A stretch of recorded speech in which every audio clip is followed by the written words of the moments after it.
How are you enjoying the onset of dictatorship in India? Are you enjoying it? लोकतंत्र की जो मौत हो रही है उसके बारे में क्या लगता है आपको? क्या महसूस हो रहा है कि जो इस देश ने 70 साल में बनाया उसको 8 साल में खत्म कर दिया गया है? आज हिंदुस्तान में लोकतंत्र नहीं है। आज हिंदुस्तान में 4 लोगों की डिक्टेटरशिप है। हम महंगाई के मुद्दे उठाना चाहते हैं, बेरोजगारी का मुद्दा उठाना चाहते हैं, जो समाज को बांटा जा रहा है उसके बारे में हम चर्चा करना चाहते हैं, यहाँ करना चाहते हैं, पार्लियामेंट हाउस में करना चाहते हैं। हमें ना बोलने दिया जाता है, पार्लियामेंट हाउस में हमें डिबेट नहीं करी जाती, अलाउ करी जाती है, हमें अरेस्ट किया जाता है। ये आज हिंदुस्तान की हालत है। आप सवाल पूछिए।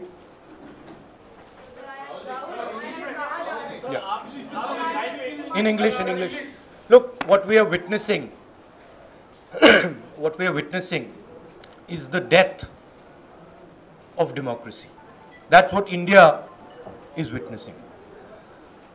What India has built, brick by brick, starting almost a century ago, is basically being destroyed in front of your eyes. All of you know it. The whole of India knows it. Anybody who stands against this idea of the onset of dictatorship, doesn't matter who he is, where he comes from, which state, which religion, male, female, he is viciously attacked, put in jail, arrested, beaten up. One second. The idea is that people's issues, whether they are price rise, unemployment, violence in society, people's issues must not be raised. That is the sole agenda of the government. And the government is being run to protect the interest of 4 or 5 people, and the government, this dictatorship is being run in the interest of 2 or 3 small business, big business people by 2 people. एक minute अरे ऐसे था, एक minute Ashok जी कुछ बोलेंगे।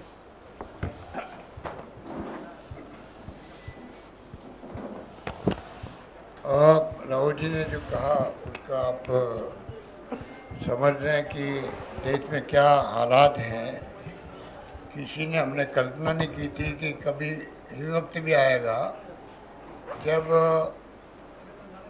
Democracy समाप्त होते हुए देखना पड़ेगा लोगों को। जिस रूप में धज्जियां उड़ रही है संविधान की, कोई कल्पना नहीं कर सकता। महंगाई हो, बेरोजगारी हो, जीएसटी हो, जो कुछ भी हो रहा है देश के अंदर, सुनवाई करने वाला कोई नहीं है। ऐसा पहली बार हो रहा है। आज अगर विधानसभा चलती है तब भी हम लोग डीएलओ की मीटिंग नहीं कर पाते जिले के अंदर। विधायकगण, माननीय विधायकगण असेंबली बिजी है। और यहाँ पर आप देखिए खड़गे साहब को, सोनिया जी को, पार्लियामेंट चल रही है और आप बुला रहे हो। इसलिए मैंने उस वक्त कहा था कि ईडी का आतंक है देश के अंदर, आतंक है। ED, income tax, CBI. Rahul ji के नेतृत्व में हम लोग गए थे वहाँ सीबीआई के दफ्तर के बाहर रात को 2 बजे, 2:30 बजे। आज तक सुना था कि सीबीआई छापे डालती है पुलिस पर। पहली बार पुलिस छापा डाल रही थी सीबीआई पर। तो देश में जो कुछ हो रहा है वो खतरनाक खेल हो रहा है। डेमोक्रेसी खत्म हो रही है। अब समय आ गया है कि जनता को भी आगे आना पड़ेगा। आंदोलन कांग्रेस कर रही, विपक्षी पार्टी कर रही है। जहाँ जिनको सूट करे वो साथ दे, वरना खुद के जो सामाजिक संगठन हैं, एनजीओ है, एक्टिविस्ट है, उनको भी कोई न कोई तरीके से सरकार के खिलाफ खड़ा होना पड़ेगा। मैं निवेदन करना चाहता हूँ। आज जो ये आह्वान किया गया पूरे देश भर के अंदर, लोगों को महसूस हो रहा है कि कितनी भारी महंगाई है, बेरोजगारी से हाहाकार मचा हुआ है युवाओं के अंदर। जीएसटी का जो नए कारनामे हो रहे हैं रोज़ के रोज़, वो आप देख रहे हो, तो समय आ गया कि मीडिया को भी हिम्मत दिखानी पड़ेगी। जैसे जनता आगे आ रही है, मीडिया हिम्मत नहीं दिखा सकती, जनता आगे आ रही है, उसी प्रकार से मीडिया के मालिकों के ऊपर जो दबाव है इनकम टैक्स का, ईडी का, सीबीआई का, उसको भी छोड़ना पड़ेगा। नेशनल हेराल्ड भी अखबार है वो, जब अगर एक न्यूज़पेपर पे हमला हो सकता है तो कभी किसी पे भी हो सकता है, दिमाग में रखे बात को। आज मीडिया के सामने बहुत बड़ा चुनौती है कि वो बोल नहीं पा रहा है, बोलना चाहिए उसको। राहुल जी ठीक कह रहे हैं, वो हिम्मत नहीं दिखा पा रहा है, हिम्मत अब नहीं दिखाएंगे। तो एक बात मैं कह के अपनी बात समाप्त कर देता हूँ। जो आपके मेरी बातें कहने मेरे पास बहुत सारी, पर राहुल जी यार बैठे हैं, तो मैं खाली एक बात आपको कह के अपनी बात समाप्त करना चाहता हूँ। जो मार्टिन लिनोमर ने कहा था, जब जर्मनी में हिटलर की तानाशाही हुई थी और विपक्षी बुद्धिजीवी, सामाजिक कार्यकर्ता, पत्रकार, अल्पसंख्यक को निशाने पर लेने लगे, वहाँ की जनता चुप रही, सोचती रही राजनीतिक लड़ाई है। 45 में जब जर्मनी हिटलर की तानाशाही चलने के कारण पूरा बर्बाद हो गया जर्मनी, वहाँ के लोगों को बहुत पछताना पड़ा। अगर समय रहते हुए लोकतंत्र के लिए आवाज़ उठाई जाती तो शायद देश बर्बाद नहीं होता। बाकी तो आगे बातें कहने को बहुत सारी है, उन्होंने बहुत सारी बातें कही है। कहने का मतलब आज अगर चुप रहेंगे तो हमें इतिहास माफ़ नहीं करेगा, ये मैं कहना चाहता हूँ, निवेदन करता। एक बात कह के मैं फिर बात खत्म करता हूँ। पंडित नेहरू और जो जमाना था उस जमाने का, उनको मैं याद दिलाना चाहता हूँ मोदी जी को और इनके आरएसएस के इनके आकाओं को। राष्ट्रीय ध्वज जो है, एक पैरा पढ़ के मैं बात समाप्त करूँगा। हिंदुस्तान के राष्ट्रीय झंडे को अभी मैंने फहराया है, पंडित नेहरू कह रहे हैं, अभी मैंने फहराया है 29 के अंदर, मतलब पहली बार मैंने फहराया था। इस झंडे का क्या मतलब है? ये हिंदुस्तान की आज़ादी के प्रतीकों में से एक है, ये हिंदुस्तान की एकता का प्रतीक है। लेकिन याद रखिए, जब किसी मुल्क का झंडा फहराया जाता है तो वह फिर तब तक नहीं झुकने दिया जाता है जब तक कि मुल्क के अंदर एक भी आदमी जिंदा रहता है, एक भी आदमी जिंदा रहता है। आज आप लोग इस मौके पर इकट्ठे हुए हैं जबकि राष्ट्रीय कांग्रेस अपना सबसे ज़्यादा महत्वपूर्ण अधिवेशन कर रही है और मुल्क की आज़ादी के लिए लड़ी जाने वाली लड़ाई में एक बड़ा कदम आगे बढ़ाने जा रही है, पंडित नेहरू कह रहे हैं। आज जबकि आपने एक झंडा फहराया है, क्या आपके अंदर इस संकल्प की आग नहीं झलक रही है कि इसे झुकने नहीं दिया जाएगा? मैं चाहता हूं कि आप ये प्रण करें, इस झंडे की हिफाजत करने की पूरी ताकत आप में रहेगी और यह कि आज़ादी की खातिर आप अपनी जान को कुर्बान करने देने के लिए तैयार रहेंगे। जिस झंडे के नीचे आज हम खड़े हैं, जिसको आपने अभी सलामी दी है, वह किसी एक जमात का नहीं है, ये एक देश का झंडा है। अब तक अगर आपने किसी खास जमात के लिए मुल्क को नुकसान पहुंचाते हुए काम किया है तो आप गलती पर थे। वे सभी लोग जो आज इस झंडे के नीचे खड़े हैं हिंदुस्तानी है, न हिंदू है न मुसलमान है, बल्कि हिंदुस्तानी हैं। जिन स्वयंसेवकों ने आज इस झंडे को सलामी दी है उन्हें इसकी इज्जत रखने के लिए अपनी जान तक देने के लिए तैयार रहना होगा। एक बार फिर याद रखिए कि जबकि ये झंडा फहराया जा चुका है, ये तब तक नहीं झुकने पाए जब तक कि एक भी हिंदुस्तानी मर्द, औरत या बच्चा हिंदुस्तान में रहता है। आप बताइए, 29 के अंदर पंडित नेहरू ने पहली बार झंडा फहराया था। अमृत महोत्सव मना रहे हैं, पिछले साल में कभी झंडे की बात की इन लोगों ने? उपलब्धि पिछले साल में किसकी कोई बात हो रही है उसकी? आप क्या चाहते हैं, देश को किस दिशा में लेना चाहते हो, धीरे धीरे देश समझ रहा है। इसलिए मैं कहना चाहूँगा, जो समस्या हमारे सामने चुनौती भरी है, हम सबको आगे आना पड़ेगा। मेरा निवेदन यही है। धन्यवाद। एक minute Siddharth, one by one. और डेमोक्रेसी में जो भी टूल्स होते हैं किसी इशू को उठाने के लिए, आपने संसद में चर्चा करा दी, सरकार के कई लोगों ने बोला, उन्होंने महंगाई है मानने से इनकार कर दिया। आपने गांधी जी की प्रतिमा के सामने प्रोटेस्ट कर लिया, आप सड़क पर हैं। क्या वजह आपको लगती है कि सरकार प्रेशराइज नहीं हो, सरकार के ऊपर दबाव नहीं बन रहा है? क्या इसलिए कि वो चुनाव जीत जाते हैं? क्या इसलिए कि जनमत उनके साथ है? क्यों प्रेशर नहीं पड़ रहा है? करेक्टिव मेजर्स क्यों नहीं ले रही गवर्नमेंट? जैसे मैंने पहले कहा, जो ऑपोजिशन डेमोक्रेसी में, लोकतंत्र में लड़ती है, वो इंस्टीट्यूशंस के बल पे लड़ती है। मतलब जो देश का लीगल स्ट्रक्चर होता है, जुडिशल स्ट्रक्चर होता है, जो देश का इलेक्टोरल स्ट्रक्चर होता है, जो देश की मीडिया होती है, उसके बल पर ऑपोजिशन खड़ी होती है। वो सब जो इंस्टीट्यूशंस हैं, वो सब के सब सरकार को पूरा सपोर्ट दे रहे हैं। क्यों? क्योंकि सरकार ने अपने लोग इंस्टीट्यूशंस के अंदर बैठा रखे हैं। हिंदुस्तान का आज हर इंस्टीट्यूशन इंडिपेंडेंट नहीं है। हिंदुस्तान का हर इंस्टीट्यूशन आज आरएसएस के कंट्रोल में है। आरएसएस का एक व्यक्ति हर इंस्टीट्यूशन में बैठा है। तो हम एक राजनीतिक पार्टी से नहीं लड़ रहे हैं, हम हिंदुस्तान के पूरे इंफ्रास्ट्रक्चर के खिलाफ लड़ रहे हैं। जब हमारी सरकार होती थी, इंफ्रास्ट्रक्चर न्यूट्रल रहता था, हम इंफ्रास्ट्रक्चर को कंट्रोल नहीं करते थे। 2 राजनीतिक पार्टियों की लड़ाई होती थी, 3 राजनीतिक पार्टियों की लड़ाई होती है। आज इंफ्रास्ट्रक्चर सरकार का पूरा एक पार्टी के साथ है। फाइनेंशियल इंफ्रास्ट्रक्चर उनके साथ है। अगर कोई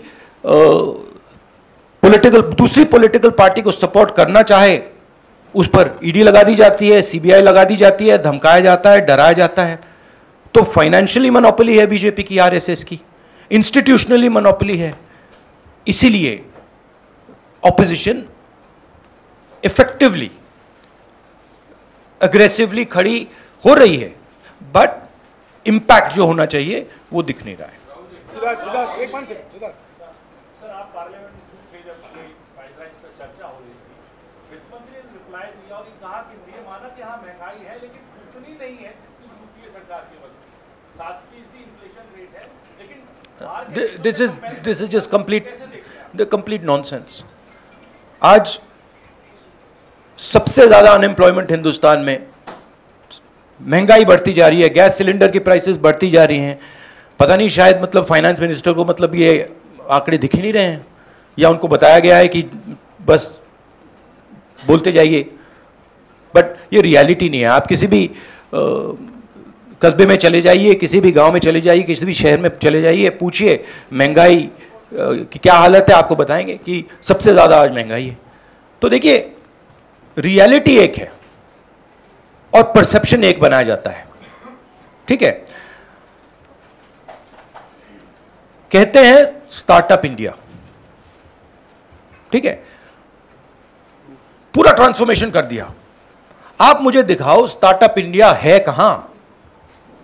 स्टार्टअप इंडिया लोगों को फायर कर रहा है, निकाल रही है स्टार्टअप्स, लोगों को सड़क पे फेंक रही हैं। कोविड में हिंदुस्तान में कोई नहीं मरा। हेल्थ मिनिस्टर आपको कहेंगे कि हिंदुस्तान का परफॉर्मेंस दुनिया के सब देशों से बेहतर था। यूएन आपको कह रहा है कि 5 million people have died, Hindustan की सरकार कह रही है नहीं वो झूठ बोल रहे हैं। गुजरात में आप जाएंगे, वहां पे मतलब लाशों के ढेर लग गए थे।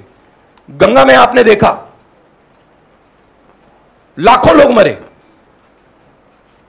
मगर नहीं, हिंदुस्तान की सरकार कहती है यह सच्चाई नहीं है। बेरोजगारी बढ़ती जा रही है, हिंदुस्तान की सरकार कहती है सच्चाई नहीं है। महंगाई बढ़ती जा रही है, हिंदुस्तान की सरकार, उनकी जो फाइनेंस मिनिस्टर हैं, कहते हैं नहीं। पूरा कम्युनिकेशन स्ट्रक्चर उनके हाथ में। एक मिनट,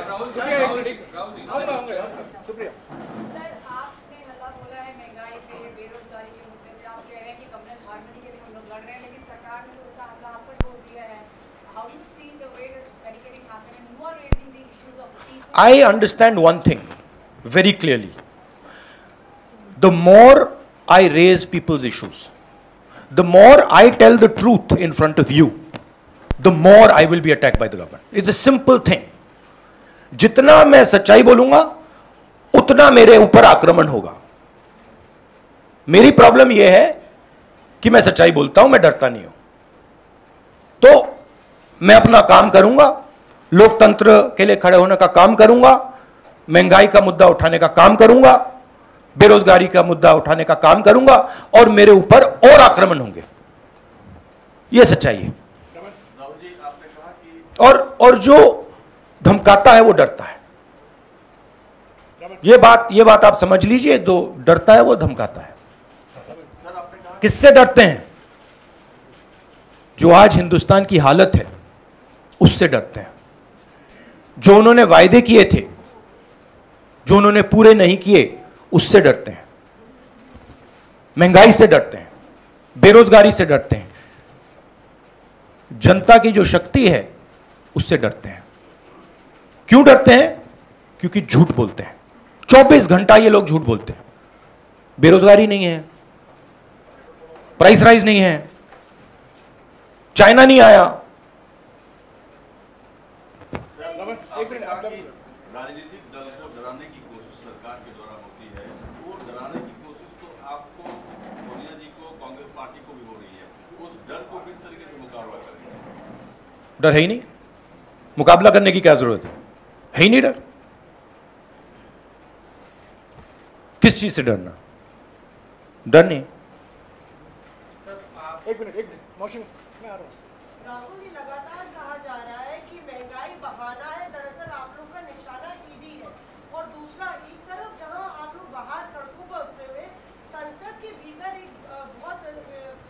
एक तस्वीर देखी गई जहां पर, जिसकी शिकायत भी आपने स्पीकर से की, सोनिया गांधी के साथ स्मृति ईरानी जिस तरह से पेश आई, उसको लेके आपने शिकायत की। तो उस पर आपकी क्या टिप्पणी है? क्या ये भी देखिए, एक बात मैं आपसे कहना चाहता हूं, मैंने पहले भी कह दिया। मैं इस बात को समझता हूं कि जितना भी मैं जनता की इश्यूज को उठाऊंगा, जितनी भी महंगाई की बात करूंगा, अनएम्प्लॉयमेंट की बात करूंगा, कम्युनल हार्मनी की बात करूंगा, उतना मेरे ऊपर आक्रमण होगा। और मुझे अच्छा लगता है क्योंकि मैं आक्रमण से सीखता हूं। तो जितना भी ये मेरे ऊपर आक्रमण करेंगे, मुझे फायदा होता है। I get great Joy when my political opponents attack me. They are not able to understand this. I get great happiness. अंदर से मुझे बहुत खुशी होती है। क्यों? क्योंकि मुझे अपने जो आइडियाज हैं, अपनी जो सोच है, अपनी जो विचारधारा है, वो और समझ आती है। मुझे बैटलफील्ड जो है वो और समझ आती है। लड़ाई क्यों हो रही है मुझे वो समझ आता है, और उससे मुझे बहुत बहुत खुशी होती है।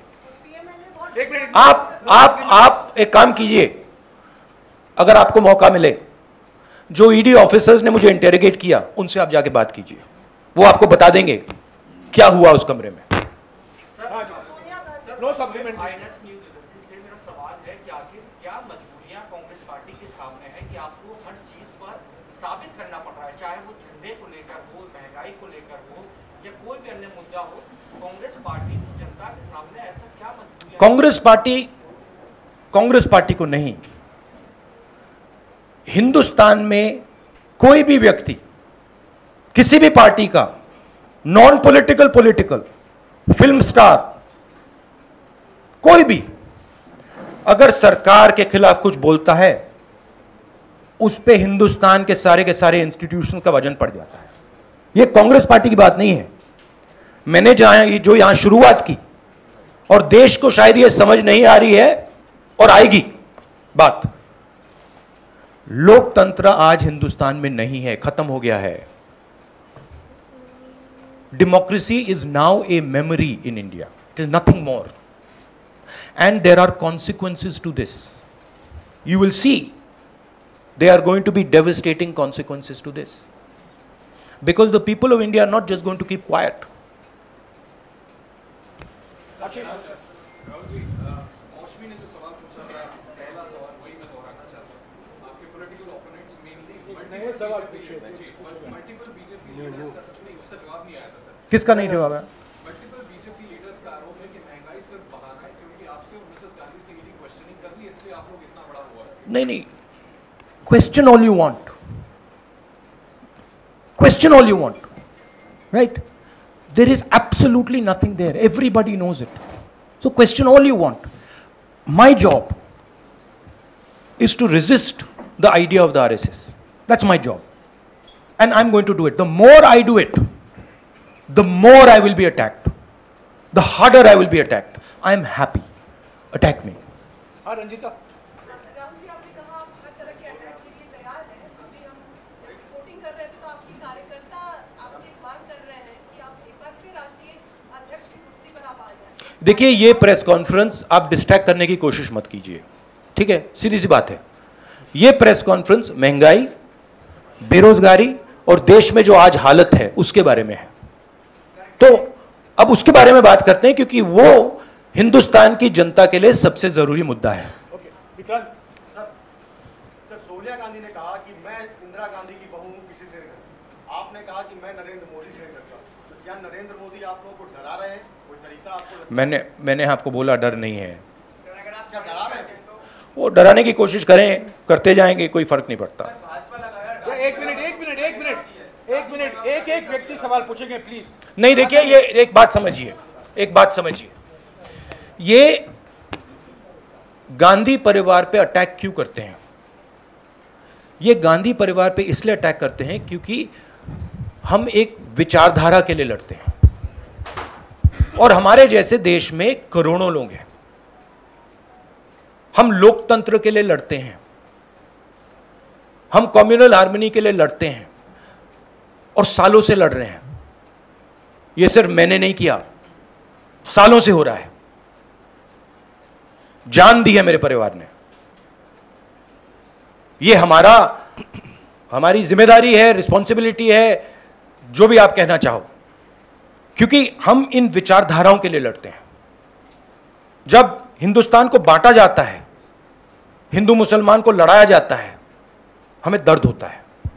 जब किसी को दलित कह के मारा जाता है, पीटा जाता है, हमें दर्द होता है। जब किसी महिला को पीटा जाता है, हमें दर्द होता है। इसीलिए हम लड़ते हैं। यह एक परिवार नहीं है, यह एक विचारधारा है। मैं गुजारिश करूंगा एक एक करके सवाल पूछिए, सबको मौका दिया जाएगा। राहुल जी यहाँ बैठे हुए हैं, सबके सवाल देंगे और इनके सामने कोई टेलीप्रॉम्प्टर भी नहीं है। हाँ Samia.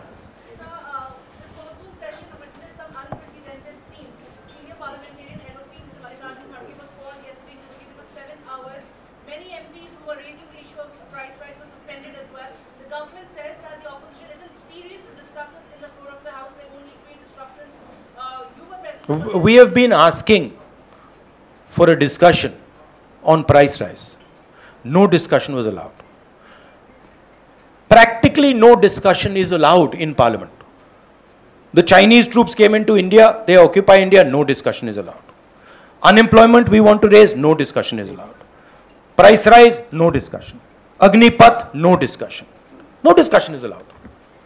It is much more beneficial for us to have discussion in parliament. We demolish the government every single time we have a discussion in parliament. Right? One second, please let me speak. Right? We demolish the government every single time we have a discussion. You're aware of it. They don't want a discussion. They can't face a discussion. That's the truth. And this is not only a Congress issue. They cannot face a discussion with any opposition party.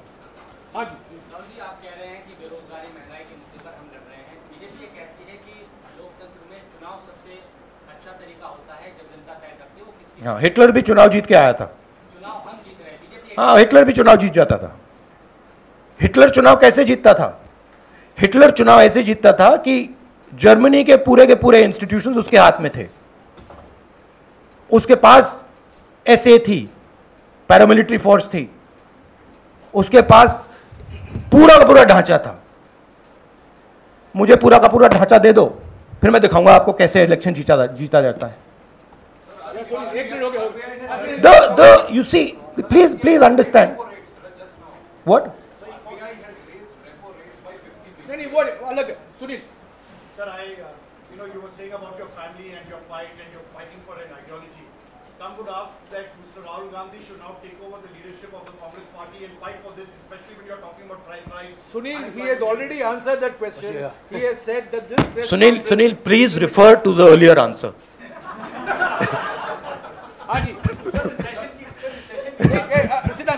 I will. Please refer to that one. It is there. आपने पूछ लिया, You can look at the video. First round में सबको मौका देना You can look at the video nicely, and it's all there. चाहिए। No supplementary please, हाँ please. Rahul, जब लोकसभा में बहस हुई थी तो निर्मला सीतारमण ने कहा था मैक्रो इकोनॉमिक फंडामेंटल्स हमारे परफेक्ट हैं, इसलिए श्रीलंका से अगर I think the macroeconomic fundamentals that she's talking about is something else. I don't think the finance minister has any understanding of what is going on in the economy of India. Zero understanding, right? She is there as a mouthpiece. She has absolutely no understanding. If she had understanding, we would not be in the situation we're in, right? The entire job creation system of India has been destroyed. Small and medium businesses have been wiped out. We have a GST which is a disaster. Please go and ask any state and they will tell you this GST is a disaster, right? We have the highest unemployment in the country. Price rise across the board. And the finance minister is saying there is no problem. Fine. एक minute यार, एक तरीका है सवाल पूछने का। BJP alleges that Congress is आपको मौका दूंगा। using the tactics of shoot and scoop. आप उसको अटैक करते हैं, फिर आप चले जाते हैं पार्लियामेंट से बाहर, और बीजेपी कहती है वो Congress is not participating in the discussion. Please refer to my earlier answer, which I had just given, about the importance of debate and how we are not allowed to debate in Parliament. हाँ या, मुझे बोलिए। आज कांग्रेस जगह जगह प्रदर्शन करने की बात कर रही है, बहुत अनुमति नहीं मिली, तो ऐसे में आप कैसा रहेगा, फिर आपको से क्या क्या प्रदर्शन हो सकता है? अब देखेंगे, हमारा काम विपक्ष का काम है। एक तरीका चलेगा नहीं चलेगा उसको हम टेस्ट करेंगे, दूसरा तरीका टेस्ट करेंगे, तीसरा तरीका टेस्ट करेंगे, मगर हम रेजिस्टेंस को नहीं छोड़ेंगे। हाँ जी, लास्ट टू क्वेश्चन। आखिर में एक मिनट यार, एक मिनट सुनिए, रुक जाइए प्लीज। राहुल, आपने कहा कि विपक्ष को खत्म करने की कोशिश है, आपको डराया जा रहा है, अटैक किया जा रहा है, क्या इस बात का भी आपको अंदेशा है कि आपकी या सोनिया गांधी की गिरफ्तारी भी हो सकती है? मैंने आपसे कहा आप जो भी करना चाहते हो करो, कोई फर्क नहीं पड़ता मुझे। It does not make me any difference. You have to understand this. You have to understand the culture I come from. It does not make me any difference. I will be the happiest person. हाँ जी, राहुल जी, विपक्ष जो है जैसे कि पश्चिम बंगाल में ममता जी विपक्ष में, महाराष्ट्र में एनसीपी आपके साथ है, लेकिन इस आंदोलन में आज आपके साथ नहीं है। इन्होंने कहा है ये प्रेस कॉन्फ्रेंस महंगाई, जीएसटी और आर्थिक मुद्दों पर सीमित है, और इसी पर अगर आपको सवाल है तो पूछिए। जी राहुल, आपने जिक्र किया कि विपक्ष की जो मजबूती होती है वो संस्थान होते हैं, इंस्टीट्यूशंस होते हैं। हमने अभी देखा कि पीएमएलए को लेकर जिस तरह से लगातार आप भी हमलावर हैं, पीएमएलए के जो प्रावधान थे उसके खिलाफ 242 याचिकाएं सुप्रीम कोर्ट में थी, लेकिन सुप्रीम कोर्ट का एक आदेश आता है और उसके बाद भारतीय जनता पार्टी कहती है कि अब विपक्ष के नेताओं पर और ज्यादा सारे के सारे हिंदुस्तान के इंस्टीट्यूशंस आज आरएसएस बीजेपी के कंट्रोल में है, सारे के सारे, एक नहीं बचा है, सारे के सारे। तो जो ऑपोजिशन का आइडिया है, ऑपोजिशन के ऑर्गेनाइजेशंस नहीं, ऑपोजिशन का जो आइडिया है उस पर आक्रमण हो रहा है।